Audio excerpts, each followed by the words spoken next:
Bonjour à tous, dans cette vidéo nous allons voir le mat roi plus tour contre roi dépouillé. Ici nous pouvons voir que le roi noir B7 est en mauvaise posture, étant donné qu'il n'a plus de matériel, et nous allons chercher à le mater sur la huitième rangée.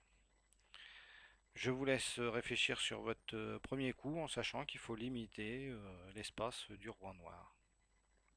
Voilà, je pense que vous avez trouvé. En prenant la tour H2 que l'on amène en H6, eh bien, on va contrôler tout simplement la sixième rangée, empêchant au roi noir de se rendre dessus. Donc celui-ci va vouloir faire perdre du temps à son adversaire si vous jouez à la pendule, en restant sur la septième rangée, et aussi en essayant d'aller manger la tour pour une partie nulle éventuelle.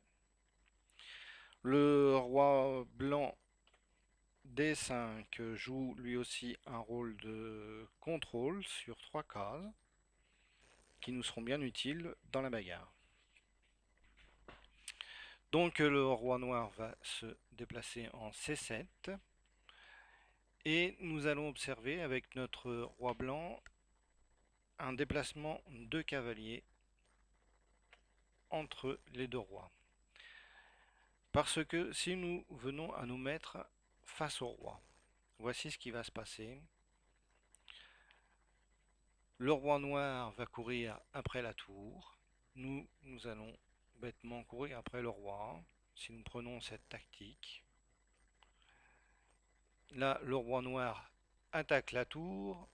Nous continuons à protéger avec notre roi notre tour. Le roi noir s'en va. Et là, les blancs se disent, ma foi, là, je peux faire échec. Et hop, je le fais monter sur la huitième rangée. Donc, ils le montent. Et non, tout compte fait. Ils contrôlent bien la septième rangée. Ils le mettent bien en échec. Mais le roi noir peut s'en aller. C'est pour ça que nous allons toujours garder à l'esprit un contrôle de pas de cavalier. Et c'est au roi noir à venir se mettre en face du roi blanc. Donc ici, quel est le meilleur coup? Je vous laisse réfléchir 2 minutes. Et oui, le meilleur coup, vous l'avez trouvé, c'est tour G6. On fait ce qu'on appelle un coup d'intente. Le roi noir, lui, se dit, ma foi, je vais aller manger cette tour. Et il se met face au roi blanc en D7. Et là, c'était l'erreur. On s'aperçoit ici que la tour n'a plus spécialement besoin de jouer un rôle de contrôle, car le roi blanc en D5 eh bien, contrôle les cases C6, D6, E6. La tour, elle, va jouer un rôle d'attaquant. Alors, qu'est-ce que vous feriez avec cette tour? Je vous invite à mettre sur pause et y réfléchir 2 minutes. Oui, je pense que vous avez trouvé la tour. Nous la prenons et nous la mettons en G7. Tour G7, échec.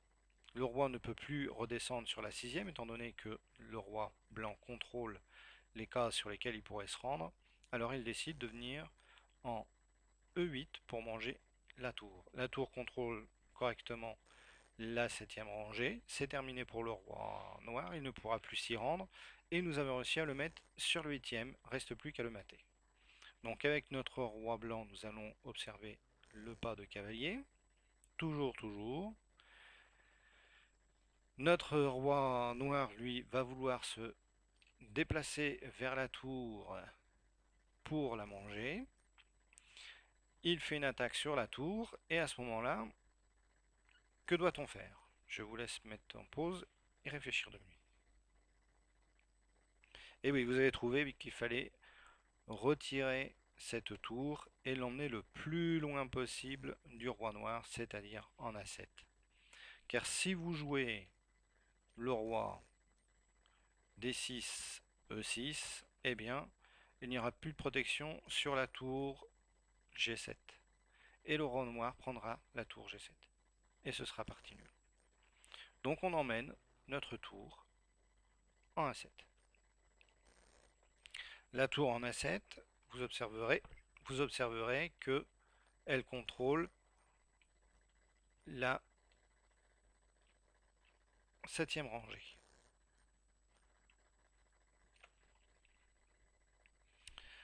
Sur cela, le roi noir, de toute façon, ne pourra pas revenir et a très bien compris que s'il revenait vers le roi adverse, il se ferait mater. Donc il va s'en éloigner. Il va aller en G8. Le roi blanc, lui, va aller en E6. Le roi noir H8. Le roi blanc va toujours vers le roi noir pour le limiter dans son déplacement. Donc F6. Ici, le roi noir n'a pas d'autre solution que d'aller sur G8. Et là, que fait-on? Est-ce que l'on joue roi G6 ou est-ce que l'on fait autre chose? Je vous laisse réfléchir. Et oui, on ne joue pas roi G6, mais on fait tour B7. Tour B7 oblige le roi noir à aller en H8. Pourquoi? Car s'il venait en F8, eh bien la tour pourrait monter en B8. Échec au roi sur la case F8 et échec et mat étant donné que le roi blanc contrôle les trois cases sur lesquelles pourrait se rendre le roi noir. Donc pour éviter cela, il va se rendre en H8.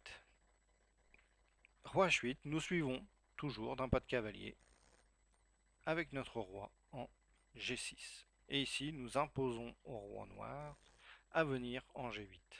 Celui-ci vient en G8. À ce moment-là, il se retrouve en face du roi blanc, qui lui contrôle les cases F7, G7, H7, interdisant au roi de se rendre dessus. Que fait la tour? Et oui, vous l'aurez compris, elle vient en B8. B8, échec et mat. Le roi ne peut plus rien faire.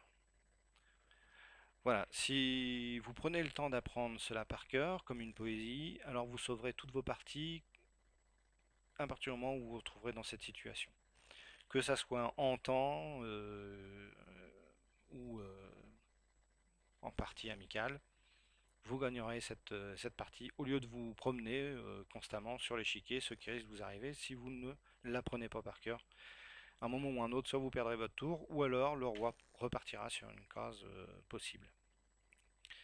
Voilà, bonne partie à tous, bon jeu et à bientôt.